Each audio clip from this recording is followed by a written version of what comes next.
لونگ کو استعمال کرنے کے بارے میں وضاحت کرتا ہوں ماشاءاللہ۔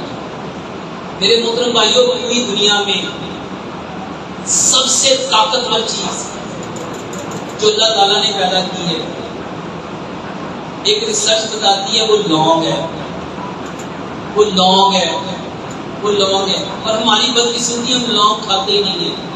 اگر بریانی میں غلطی سے آ جائے، سالن میں غلطی سے آ جائے، کیا کرتے ہیں؟ اس کو کھا کے میرے محترم بھائیوں، یہ چھوٹا سا لونگ، اس کے اندر کاربوہائیڈریٹس بھی ہے، پروٹین بھی ہے، فیٹ بھی ہے، وائٹامنس بھی ہے، منرلز بھی ہیں، الیکٹرولائٹس بھی ہیں۔ اس کے اندر اللہ نے ہر وہ چیز رکھی ہے۔ اور اس کا طریقہ کیا ہے میرے محترم بھائیوں؟ کعبے میں، دودھ میں، آپ جو چیز پکا رہے ہو، سالن میں، چاول میں، بریانی میں، قورمے میں، زردے میں، ہر چیز میں لونگ ہوتا ہے، لیکن بدقسمتی کھاتا میرے محترم بھائیوں، یہ طاقتور چیز ہے، اس کو طاقتور جسم برداشت کر سکتا ہے، اور اس کے بے شمار فائدے ہیں۔ یوٹیوب میں میرا پورا ایک لیکچر ہے لونگ کے فائدے کے بارے میں۔ السلام علیکم۔